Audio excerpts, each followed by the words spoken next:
Confession by Algernon Blackwood. The fog swirled slowly round him, driven by a heavy movement of its own, for of course there was no wind.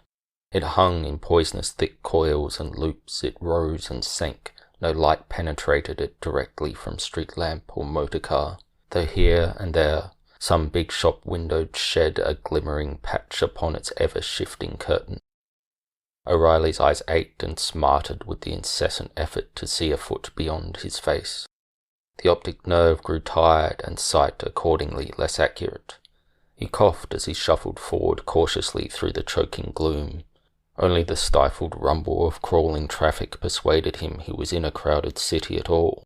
This and the vague outlines of groping figures, hugely magnified, emerging suddenly and disappearing again as they fumbled along inch by inch towards uncertain destinations. The figures, however, were human beings. They were real. That much he knew. He heard their muffled voices, now close, now distant, strangely smothered always. He also heard the tapping of innumerable sticks, feeling for iron railings or the curb. These phantom outlines represented living people. He was not alone. It was the dread of finding himself quite alone that haunted him, for he was still unable to cross an open space without assistance. He had the physical strength. It was the mind that failed him. Midway the panic terror might descend upon him. He would shake all over, his will dissolve. He would shriek for help, run wildly, into the traffic probably, or as they called it in his North Ontario home, throw a fit in the street before advancing wheels. He was not yet entirely cured, although under ordinary conditions he was safe enough, as Dr. Henry had assured him. When he left Regent's Park by tube an hour ago, the air was clear. The November sun shone brightly. The pale blue sky was cloudless, and the assumption that he could manage the journey across London town alone was justified. The following day he was to leave for Brighton for the week of final convalescence. This little preliminary test of his powers on a bright November afternoon was all to the good. Dr. Henry furnished minute instructions. You change at Piccadilly Circus, without leaving the underground station, mind, and get out at South Kensington. You know the address of your VAD friend. Have your cup of tea with her, then come back the same way to Regent's Park.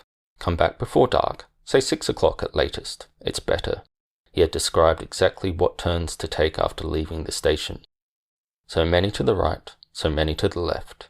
It was a little confusing, but the distance was short. You can always ask. You can't possibly go wrong. The unexpected fog, however, now blurred these instructions in a confused jumble in his mind. The failure of outer sight reacted upon memory. The VAD, besides, had warned him that her address was not easy to find the first time. The house lies in a backwater, but with your backwoods instincts you'll probably manage better than any Londoner.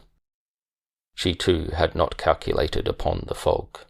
When O'Reilly came up the stairs at South Kensington Station, he emerged into such a murky darkness that he thought he was still underground. An impenetrable world lay around him. Only a raw bite in the damp atmosphere told him he stood beneath an open sky. For some little time he stood and stared, a Canadian soldier, his home among clear, brilliant spaces, now face to face for the first time in his life with that thing he had so often read about. A bad London fog. With keenest interest and surprise, he enjoyed the novel spectacle for perhaps 10 minutes, watching the people arrive and vanish, and wondering why the station lights stopped dead the instant they touched the street. Then, with a sense of adventure, it cost an effort, he left the covered building and plunged into the opaque sea beyond, repeating to himself the directions he had received, first to the right, second to the left, once more to the left, and so forth. He checked each turn, assuring himself it was impossible to go wrong. He made correct, if slow, progress, until someone blundered into him with an abrupt and startling question. "Is this right, do you know, for South Kensington Station?" It was the suddenness that startled him. One moment there was no one. The next they were face to face. Another, and the stranger had vanished into the gloom with a courteous word of grateful thanks. But the little shock of interruption had put memory out of gear. Had he already turned twice to the right, or had he not? O'Reilly realized sharply he had forgotten his memorized instructions. He stood still, making strenuous efforts at recovery, but each effort left him more uncertain than before. 5 minutes later, he was lost as hopelessly as any townsman who leaves his tent in the backwoods without blazing the trees to ensure finding his way back again. Even the sense of direction so strong in him among his native forests was completely gone. There were no stars, there was no wind, no smell, no sound of running water. There was nothing anywhere to guide him, nothing but occasional dim outlines, groping, shuffling, emerging and disappearing in the eddying fog, but rarely coming within actual speaking, much less touching distance. He was lost utterly. More, he was alone.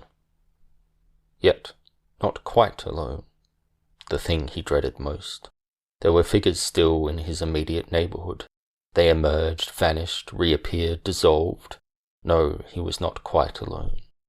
He saw these thickenings of the fog. He heard their voices, the tappings of their cautious sticks, their shuffling feet as well. They were real. They moved, it seemed, about him in a circle, never coming very close. But they're real, he said to himself aloud, betraying the weak point in his armor. They're human beings right enough, I'm positive of that. He had never argued with Dr. Henry. He wanted to get well. He had obeyed implicitly, believing everything the doctor told him, up to a point. But he had always had his own idea about these figures, because among them were often enough his own pals from the Somme, Gallipoli, the Mespot horror too. And he ought to know his own pals when he saw them. At the same time he knew quite well he had been shocked, his being dislocated, half dissolved as it were, his system pushed into some lopsided condition that meant inaccurate registration. True. He grasped that perfectly. But in that shock and dislocation, had he not possibly picked up another gear? Were there not gaps and broken edges, pieces that no longer dovetailed, fitted as usual, interstices, in a word? Yes, that was the word. Interstices. Cracks, so to speak, between his perception of the outside world and his inner interpretation of these. Between memory and recognition. Between the various states of consciousness that usually dovetailed so neatly that the joints were normally imperceptible. His state, he well knew, was abnormal, but were his symptoms on that account unreal? Could not these interstices be used by others? When he saw his figures, he used to ask himself, are not these the real ones, the others, the human beings, unreal? This question now revived in him with a new intensity. Were these figures in the fog real or unreal? The man who had asked the way to the station. Was he not, after all, a shadow merely? By the use of his cane and foot and what sight was left to him, he knew that he was on an island. A lamp-post stood up solid and straight beside him, shedding its faint patch of glimmering light. Yet there were railings, however, that puzzled him, for his stick hit the metal rods distinctly in a series, and there should be no railings round an island. Yet he had most certainly crossed a dreadful open space to get where he was. His confusion and bewilderment increased with dangerous rapidity. Panic was not far away. He was no longer on an omnibus route. A rare taxi crawled past occasionally, a whitish patch at the window indicating an anxious human face. Now and again came a van or cart, the driver holding a lantern as he led the stumbling horse. These comforted him, rare though they were, but it was the figures that drew his attention most. He was quite sure they were real. They were human beings, like himself. For all that, he decided he might as well be positive on the point. He tried one accordingly, a big man who rose suddenly before him out of the very earth. "Can you give me the trail to Morley Place?" he asked, but his question was drowned by the other's simultaneous inquiry in a voice much louder than his own. "I say, Is this right for the tube station, do you know? I'm utterly lost. I want South Ken. And by the time O'Reilly had pointed the direction whence he himself had just come, the man was gone again, obliterated, swallowed up. Not so much as his footsteps audible, almost as if, it seemed again, he had never been there at all. This left an acute unpleasantness in him, a sense of bewilderment greater than before. He waited 5 minutes, not daring to move a step, then tried another figure. A woman this time, who, luckily, knew the immediate neighbourhood intimately. She gave him elaborate instructions in the kindest possible way, then vanished, with incredible swiftness and ease, into the sea of gloom beyond. The instantaneous way she vanished was disheartening, upsetting. It was so uncannily abrupt and sudden. Yet she comforted him. Morley Place, according to her version, was not 200 yards from where he stood. He felt his way forward, step by step, using his cane, crossing a giddy open space, kicking the curb with each boot alternately, coughing and choking all the time as he did so. They were real, I guess, anyway, he said aloud. They were both real enough, all right, and it may lift a bit soon. He was making a great effort to hold himself in hand. He was already fighting, that is. He realized this perfectly. The only point was the reality of the figures. It may lift now, any minute, he repeated louder. In spite of the cold, his skin was sweating profusely. But of course it did not lift. The figures too became fewer. No carts were audible. He had followed the woman's directions carefully, but now found himself in some byway, evidently where pedestrians, at the best of times, were rare. There was this dull silence all about him. His foot lost the curb, his cane swept the empty air, striking nothing solid, and panic rose upon him with its shuddering, icy grip. He was alone. He knew himself alone. Worse still, he was in another open space. It took him 15 minutes to cross that open space, most of the way upon his hands and knees, oblivious of the icy slime that stained his trousers, froze his fingers, intent only upon feeling solid support against his back and spine again. It was an endless period. The moment of collapse was close, the shriek already rising in his throat, the shaking of the whole body uncontrollable when his outstretched fingers struck a friendly curb, and he saw a glimmering patch of diffused radiance overhead. With a great, quick effort, he stood upright, and in an instant later his stick rattled along the area railing. He leaned against it, breathless, panting, his heart beating painfully, while the street lamp gave him the further comfort of its feeble gleam, the actual flame, however, invisible. He looked this way and that. The pavement was deserted. He was engulfed in the dark silence of the fog. But Morley Place, he knew, must be very close by now. He thought of the friendly little VAD he had known in France, of warm bright fire, a cup of tea and a cigarette. One more effort, he reflected, and all these would be his. He pluckily groped his way forward again, crawling slowly by the area railings. If things got really bad again, he would ring a bell and ask for help, much as he shrank from the idea. Provided he had no more open spaces to cross, provided he saw no more figures emerging and vanishing like creatures born of the fog and dwelling within it as within their native element. It was the figures he now dreaded more than anything else, more than even the loneliness, provided the panic sense. A faint darkening of the fog beneath the next lamp caught his eye and made him start. He stopped. It was not a figure this time. It was the shadow of the pole grotesquely magnified. No, it moved. It moved towards him. A flame of fire followed by ice flowed through him. It was a figure close against his face. It was a woman. The doctor's advice came suddenly back to him, the counsel that had cured him of 100 phantoms. Do not ignore them. Treat them as real. Speak and go with them. You will soon prove their unreality then, and they will leave you. He made a brave, tremendous effort. He was shaking, One hand clutched the damp and icy area railing. "Lost your way like myself, haven't you, ma'am?" he said in a voice that trembled. "Do you know where we are at all? Morley Place I'm looking for." He stopped dead. The woman moved near, and for the first time he saw her face clearly. Its ghastly pallor, the bright, frightened eyes that stared with a kind of dazed bewilderment into his own, the beauty above all arrested his speech midway. The woman was young, her tall figure wrapped in a dark fur coat. "Can I help you?"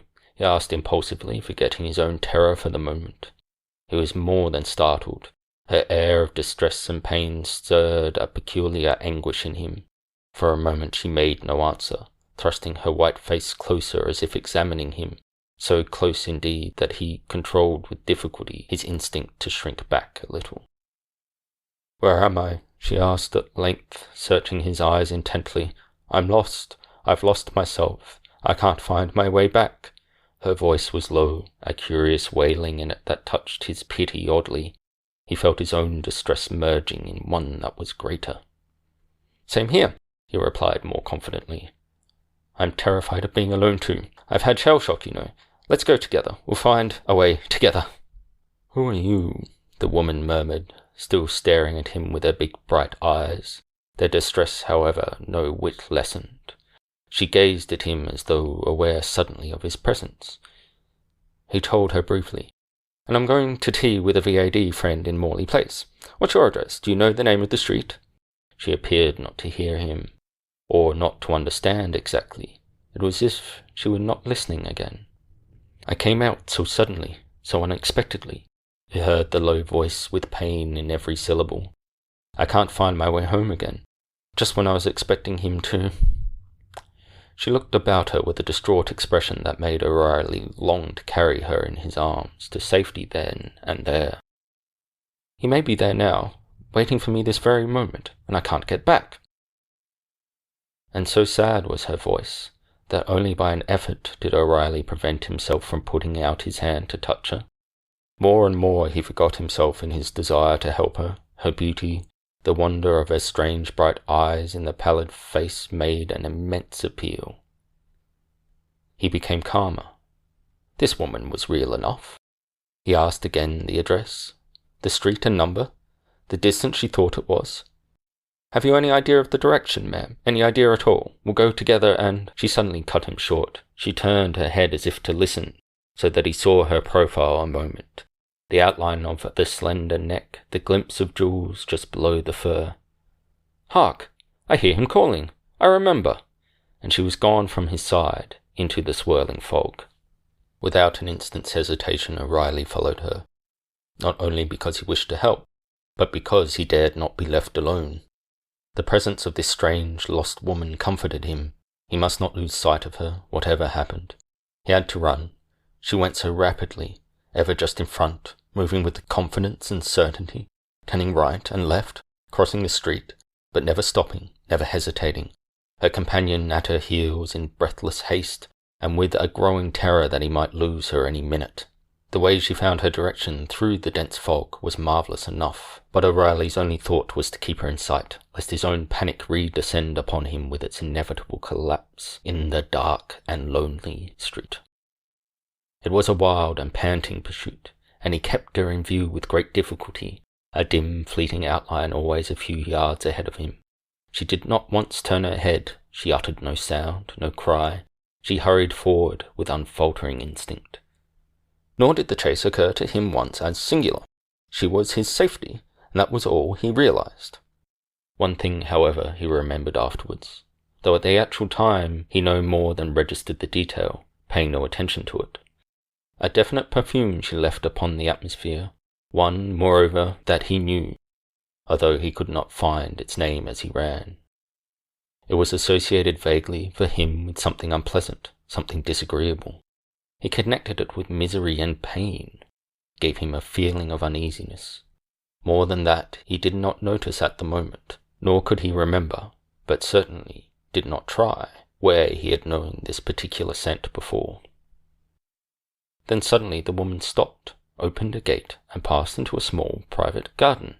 so suddenly that O'Reilly, close upon her heels, only just avoided tumbling into her. "You found it," he cried.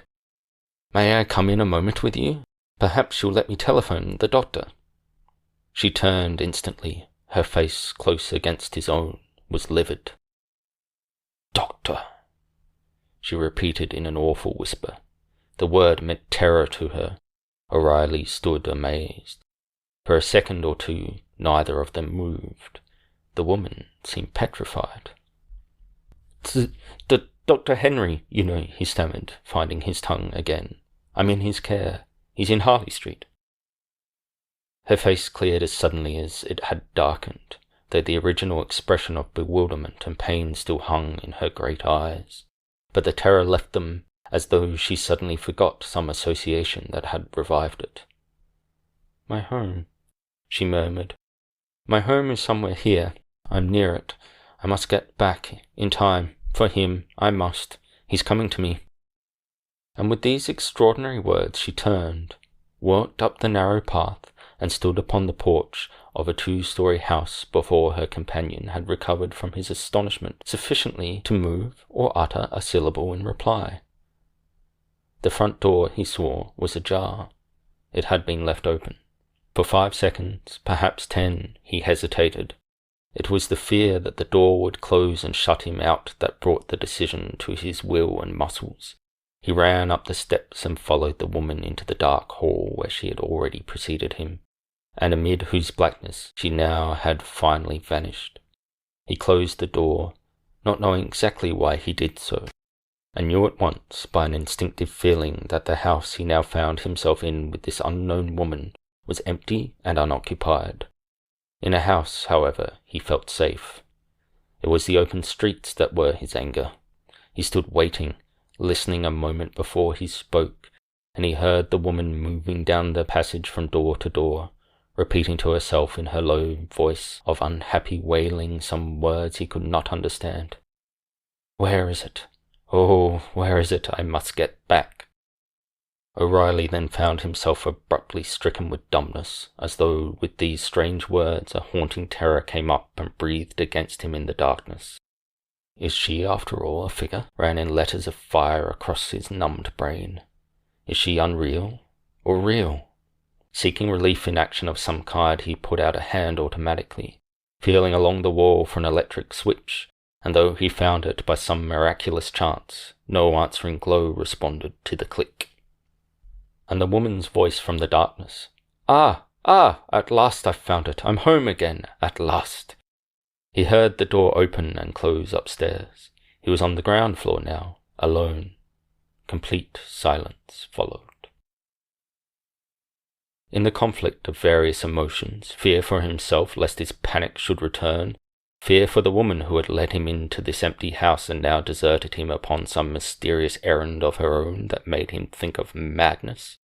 In this conflict that held him a moment spellbound, there was yet a bigger ingredient demanding instant explanation, but an explanation that he could not find. Was the woman real, or was she unreal? Was she a human being, or a figure? The horror of doubt obsessed him with an acute uneasiness that betrayed itself in return of that unwelcome inner trembling he knew was dangerous. What saved him from a cruise that must have had most dangerous results for his mind and nervous system generally seems to have been the outstanding fact that he felt more for the woman than for himself. His sympathy and pity had been deeply moved, her voice, her beauty, her anguish and bewilderment, all uncommon, inexplicable, mysterious, formed together a claim that drove self into the background.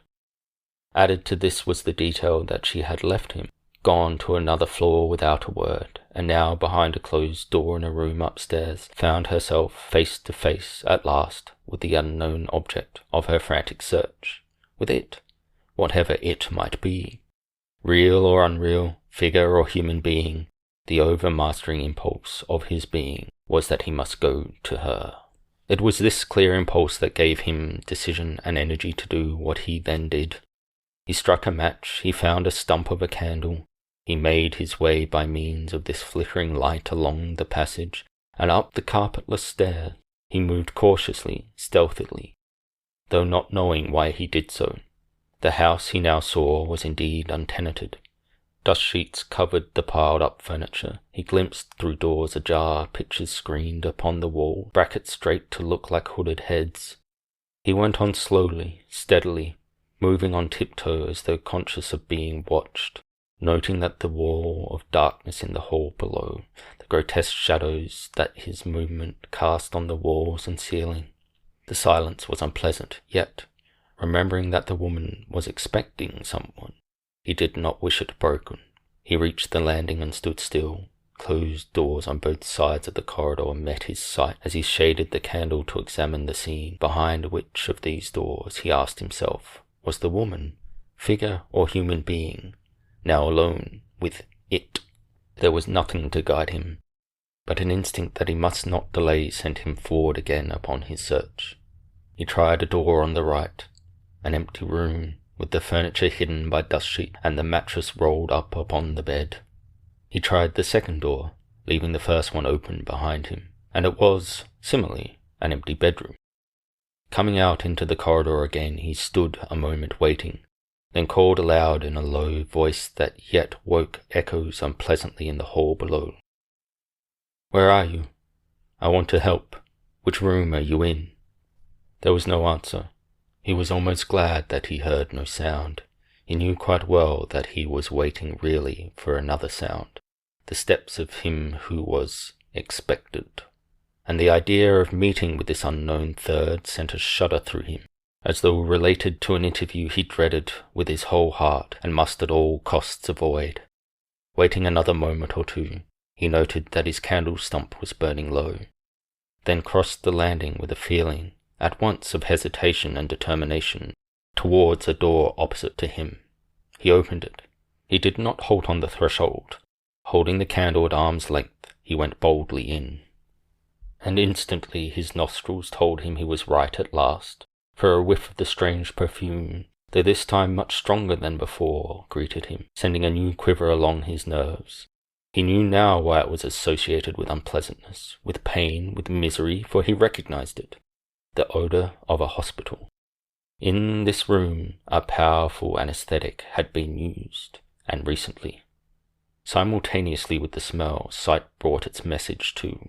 On the large double bed behind the door on his right lay, to his amazement, the woman in the dark fur coat. He saw the jewels on her slender neck, but the eyes he did not see, for they were closed. Closed too, he grasped at once, in death. The body lay stretched at full length, quite motionless. He approached. A dark, thin streak that came from the parted lips and passed downwards over the chin, losing itself then in the fur collar, was a trickle of blood. It was hardly dry. It glistened. Strange it was, perhaps, that, while imaginary fears had the power to paralyze him, mind and body, this sight of something real had the effect of restoring confidence. The sight of blood and death amid the conditions often ghastly and even monstrous was no new thing to him. He went up quietly, and with steady hand he felt the woman's cheek, the warmth of recent life still in its softness. The final cold had not yet mastered this empty form whose beauty, in its perfect stillness, had taken on the new strange sweetness of an unearthly bloom. Pallid, silent, untenanted, it lay before him, lit by the flicker of his guttering candle. He lifted the fur coat to feel for the unbeating heart. A couple of hours ago at most, he judged, this heart was working busily. The breath came through those parted lips, the eyes were shining in full beauty. His hands encountered a hard knob, the head of a long steel hat pin driven through the heart up to its hilt. He knew then which was the figure, which was the real and which was the unreal. He knew also what had been meant by it.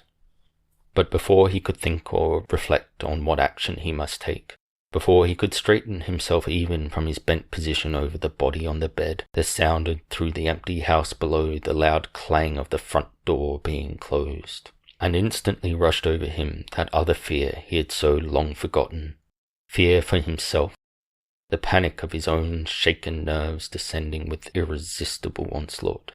He turned, extinguishing the candle in the violent trembling of his hand, and tore headlong from the room. The following 10 minutes seemed a nightmare in which he was not the master of himself, and knew not exactly what he did. All he realized was that the steps sounded on the stairs, coming quickly nearer. The flicker of an electric torch played on the banisters, whose shadows ran swiftly sideways along the wall as the hand that held the light ascended. He thought in a frenzied second of police, of his presence in the house, of the murdered woman. It was a sinister combination. Whatever happened, he must escape without being so much as even seen. His heart raced madly. He darted across the landing into the room opposite, whose door he had luckily left open. Arid by some incredible chance, apparently, he was neither seen nor heard by the man who, a moment later, reached the landing, entered the room where the body of the woman lay, and closed the door carefully behind him. Shaking, scarcely daring to breathe lest his breath be audible, O'Reilly, in the grip of his own personal terror, remnant of his uncured shock of war, had no thought of what duty might demand or not demand of him. He thought only of himself. He realized one clear issue, that he must get out of the house without being heard or seen. Who the newcomer was he did not know, beyond an uncanny assurance that it was not whom the woman had expected, but the murderer himself, and that it was the murderer in his turn who was expecting this third person. In the room with death at his elbow, a death he had himself brought about an hour or two ago, the murderer now hid in waiting for his second victim, and the door was closed. Yet any minute it might open again, cutting off retreat. O'Reilly crept out, stole across the landing, reached the head of the stairs, and began with the utmost caution the perilous descent. Each time the bare boards creaked beneath his weight. No matter how stealthily this weight was adjusted, his heart missed a beat. He tested each step before he pressed upon it, distributing as much of his weight as he dared upon the banisters.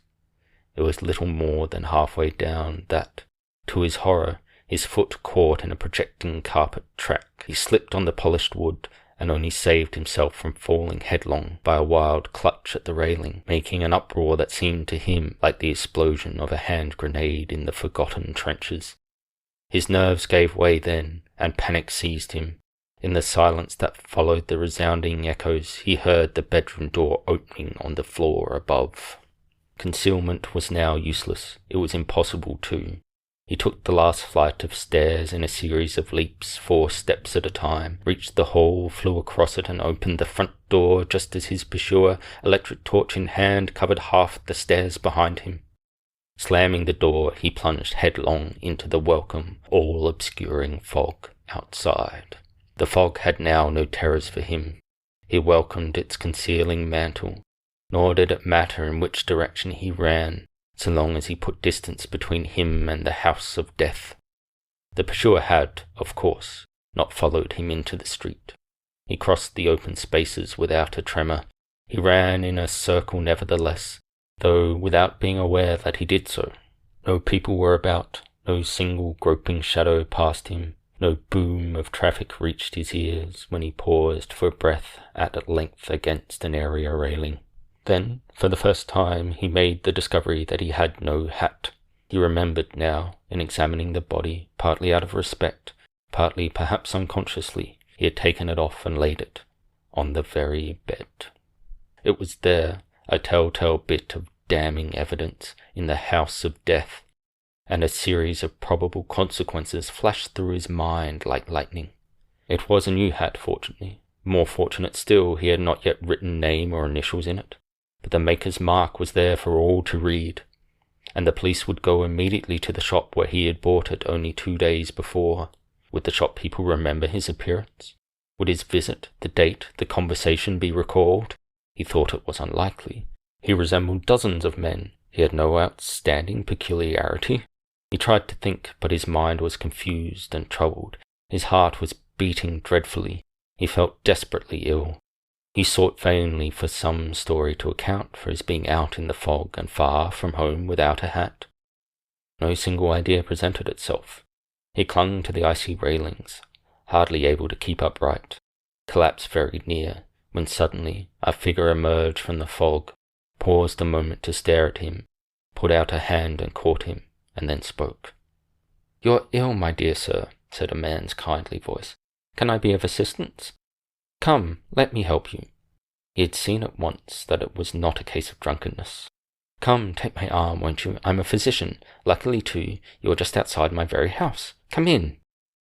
And he half dragged, half pushed O'Reilly, now bordering on collapse, up the steps, and opened the door with his latchkey. "Felt ill, suddenly. Lost in the fog, terrified. But be all right soon. Thanks awfully." The Canadian stammered his gratitude, already feeling better. He sank into a chair in the hall while the other put down a paper parcel he had been carrying, and led him presently into a comfortable room. A fire burned brightly. The electric lamps were pleasantly shaded. A decanter of whisky and a siphon stood on a small table beside a big armchair, and before O'Reilly could find another word to say, the other had poured him out a glass and bade him sip it slowly, without troubling to talk till he felt better. "This will revive you. Better drink it slowly. You should never have been out on a night like this. If you're far to go, better let me put you up." Very kind indeed," mumbled O'Reilly, recovering rapidly in the comfort of a presence he already liked and felt even drawn to. "No trouble at all," returned the doctor. "I've been at the front, you know. I can see what your trouble is. Shell shock, I'll be bound." The Canadian, much impressed by the other's quick diagnosis, noted also his tact and kindness. He had made no reference to the absence of a hat, for instance. "Quite true," he said. "I'm with Dr. Henry in Harley Street." And he added a few words about his case. The whisky worked its effect. He revived more and more, feeling better every minute. The other handed him a cigarette. They began to talk about his symptoms and recovery. Confidence returned in a measure, though he still felt badly frightened. The doctor's manner and personality did much to help, for there was a strength and gentleness in the face, though the features showed unusual determination, softened occasionally by a sudden hint as of suffering in the bright, compelling eyes. It was the face, thought O'Reilly, of a man who had seen much and probably been through hell, but of a man who was simple, good, sincere, yet not a man to trifle with. Behind his gentleness lay something very stern. This effect of character and personality woke the other's respect, in addition to his gratitude. His sympathy was stirred. "You encourage me to make another guess," the man was saying, after a successful reading of the impromptu patient stare. "That you have had, namely, a severe shock quite recently, and—" he hesitated for the merest fraction of a second. "That it would be a relief to you," he went on, the skilful suggestion in the voice unnoticed by his companion. "It would be wise as well, if you could unburden yourself to someone who would understand." He looked at O'Reilly with a kindly and very pleasant smile. "Am I not right, perhaps?" he asked in his gentle tone. "Someone who would understand," repeated the Canadian. "That's my trouble, exactly. You've hit it. It's all so incredible." The other smiled.